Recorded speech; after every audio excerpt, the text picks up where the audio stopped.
Welcome to the video walk on your Freedom Elite. First things, bumper caps come off. Best spot to store your sewer hose.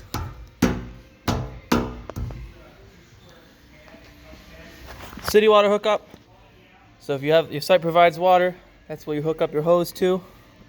Operate off the city water pressure. You have a black tank flush, you're going to hook a hose to here, and as you're dumping your black tank, it'll flush it out. Your drain outlet right down here. So you hook your hose up to there, your sewer hose, got your black and your gray. I always recommend dumping your black first, then your gray. That'll flush out the hose.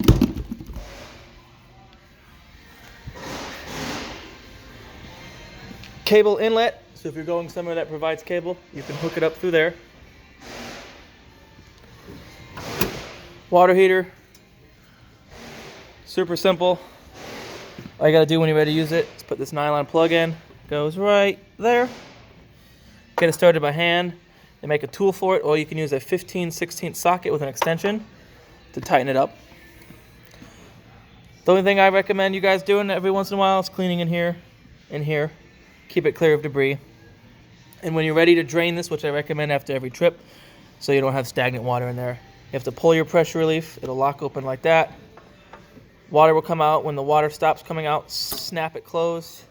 Then you can pull your plug out. If you neglect to do that, you're going to get a hot bath, and you might end up losing that.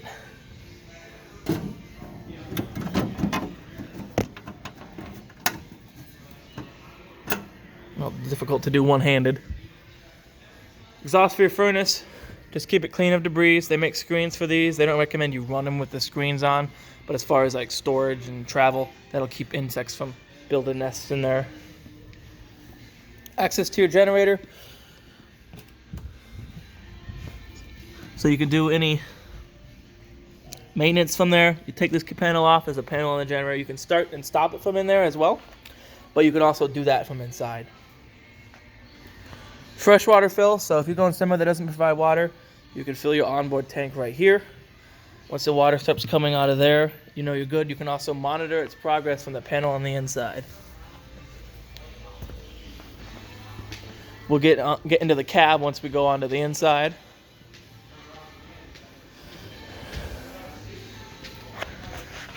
Propane access. Easy to tell, it's the only one that doesn't have locks on it. And just all the way to the left is on, all the way right is off.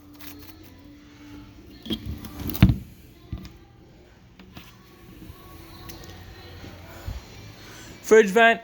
Only thing you guys have to do, keep it clean in there. And if you even feel like it, you can pop it off. Give these a quarter of a turn. I usually use like a coin or a flathead screwdriver. Pop the panel off if you want to clean up in the inside of there like that. GFCI protected outlets. All your GFCIs are on the same circuit.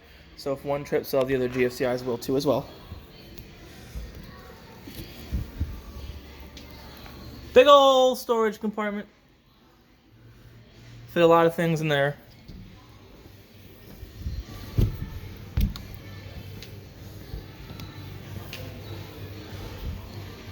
You do have a receiver on the back. So if you want to tow a car on a dolly, or if you have a bike rack, it does have a 8,000 pound trailer weight limit, 500 pound tongue weight. That's pretty much it for the outside. We'll head on to the inside.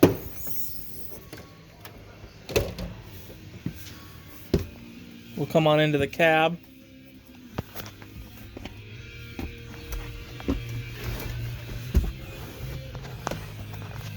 So right there you have your running lights, which also turns on your dash lights. You can change the brightness. Turning it all the way turns that dome light on. You can cycle through your menus on the screen, how much mileage there is, all that. 12-volt outlet here. Turn on and off stability control. You have a regular outlet there. Another 12-volt outlet there, as well as USB and an HDMI. Climate control is pretty simple. Fan speed, temperature, and this changes zones. Radio is super simple to use. However, when you are driving, your battery disconnect over there, that needs to be on if you want to use your radio. You can go home. Sirius, you'd have to pay for the Sirius, and it might even have to have the Sirius receiver installed if you'd like that. Dual mirror, you can hook HDMI up and do your phone from there, from this TV, from the dash radio. Go home again. USB, that's right here. You want to have your phone hooked up via USB. SD card, you can put an SD card in there if you have music on an SD card. Bluetooth your phone to it, so you hit the Bluetooth. Look for AVM 80 on your phone and then pair it to this. Go back home again. Rear camera, so you can go to the menu and have rear camera, so your rear camera is always on, not just when you're on reverse, which is good when you're driving because some people like to tailgate because you're a large vehicle. Home again. AVN, that's something you guys won't have to worry about. Then you have zones for when you listen to music on the radio. Your radio, super simple. Scan it through here and here. Get presets there, so you would push and hold it just like that. That saves the preset, whatever channel you're on. And you have your equalizer, so you can mess with the sound settings if you're into doing that. That's pretty much it for the cab. It's very basic.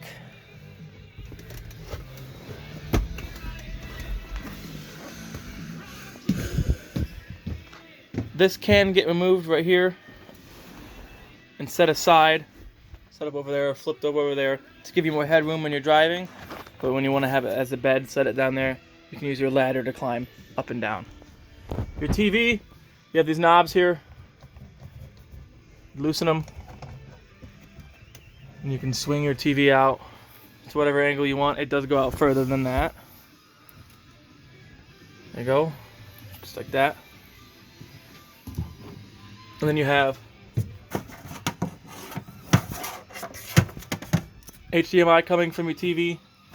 So if you wanted to have a DVD player in there, you can hook it up there. It's already set to the TV. Coax. The TV's already set up, so if you wanted to add a separate cable box in here, you could do that there.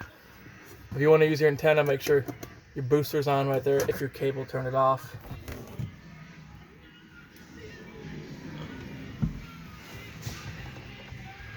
That's pretty much it for up there. Another open space on an outlet, so if you did, and another outlet.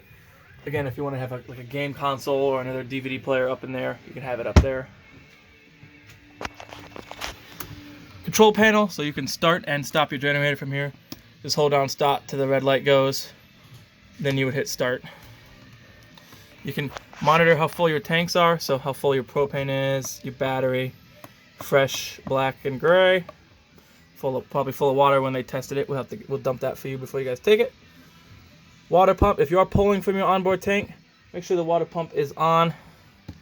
Then you have water heater on gas or electric. You can run them both at the same time if you want to. Just remember when you are using electric, make sure there's water in it or else you toast your heating element. Another GFCI protected outlet. Some light switches here. So the one on your right, awning lights, one on your left, controls your awning. So down on the switch opens it. It does not automatically stop. You have to keep an eye out for it, and unfortunately we won't be able to go all the way open due to that wall being there. But when you see the bare tube and the flap flip over, then you know you're all the way open. You can adjust these by pulling these down right here, and that gets it adjusted just like that. You could do both ends. And the nice thing about it is when you adjust them,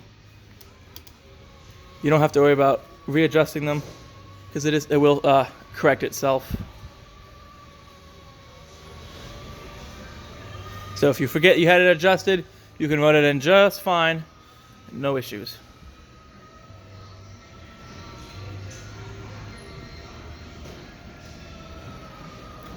Boom.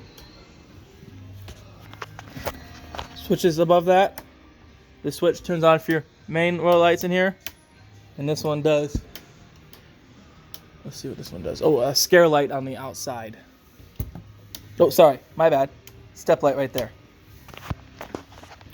This is the battery disconnect I was telling you about. So if you disconnect your battery, it'll shut all the 12 volt out if you had it unplugged and you left a light on or so. But if you want to travel and have your radio working, this needs to be on. And as well as when you have it plugged in to charge it, it needs to be on as well.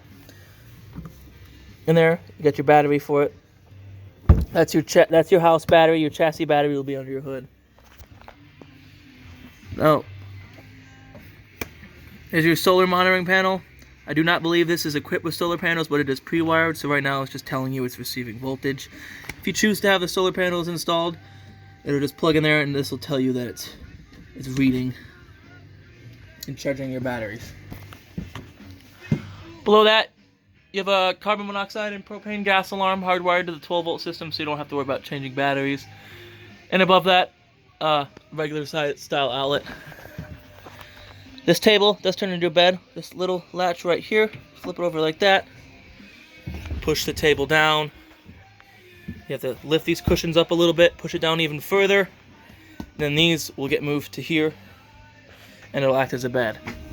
Lift it all the way up when you're ready to use it as a table, and flip that back over. It's going to keep that from settling down. Cooktop, super simple to use. Fold it up. This will act as your backsplash. You turn it on to the high setting. Spark it. It'll light. Same for all three. And your oven. So if you want to light your oven, you turn this on to the flame. Push and hold it. And as you're pushing and holding this, crank this. And then you're looking for that pilot in there to get lit. Let's see if we can focus on it. There we go. There's a pilot in there. You're waiting for that to get lit. Once the pilot's lit, you can turn it to whatever temperature you want. If you plan on using it again in a few hours and you want to turn it off, turn it to the pilot again. Shuts the burners off, but it'll leave the pilot on. However, make sure you turn it off before you go to bed. You don't want a lit pilot overnight.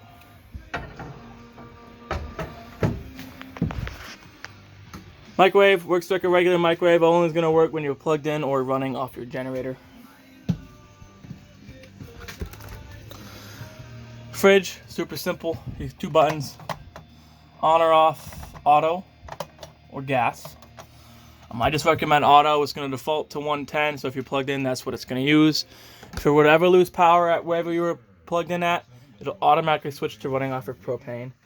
These do not work like your regular fridge. They do take about anywhere from 9 to 12 hours to get to operating temperature. Bedroom area. You have a light switch, turns on these lights. You have 2 USB ports in there and then plenty of storage above the bed. You got your thermostat. Oop. Sorry. Right there. So you turn on and off at the top. And that also adjusts your temperature too. Right there, the slider. Whoop, whoop. And then your AC is controlled from the actual AC itself. So you turn this on. You'll have fan modes. That'll just be a fan. And then your AC will kick on with high cool and low cool. And then this is your temperature adjusting. Even though it's red, it does not have heat. That just means it's the warmest your AC will get. Just like that, super simple. And you can open and close these side vents right there to kind of direct the side airflow coming out. And then here you have reusable filters. You can pop this off, rinse them off, dry them off, and then pop them back in. Below your bed, breaker box, all your breakers for your 110, all your fuses for your 12 volt. So you got a couple of 15s, a 7.5, a 5, and 2 40s. I recommend getting an assortment of fuses just in case.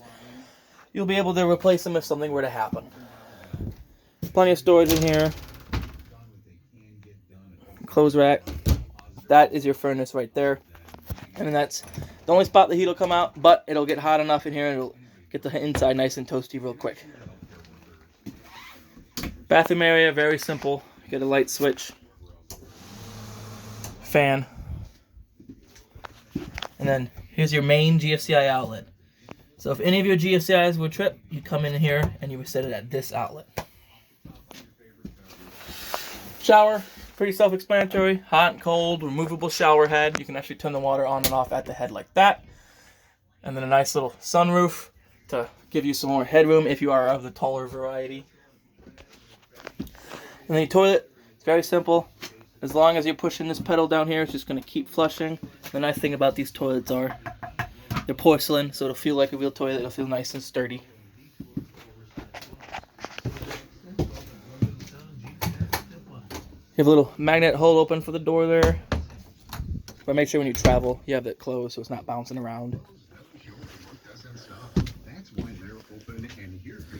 2 USB outlets and a little pouch so you can have your phones in there and charging.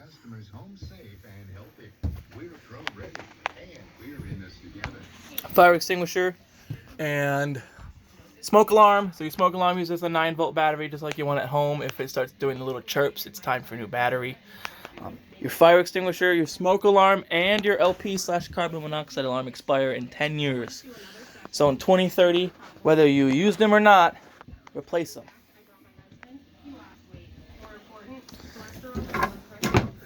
Go through here, plenty of drawers, the drawer underneath there. And then your bag. It's gonna have all, let's see if I can. It's gonna have your curtain. So there's a curtain that'll stretch from there all the way on to the inside of here. There's more Velcro little bits up underneath there. That's our privacy curtain. So when you get to the campsite, you can set that up so no one can see in through your front area. Got your remote for your TV. Got a little DVD for your generator if you wanted to watch that. A couple of manuals. Any part they installed here, there's a manual for it in there. Remote for your TV, we will put in the cabinet there so you guys know where it is. Well, that concludes your tour of your Freedom Elite. One last look. And there we go.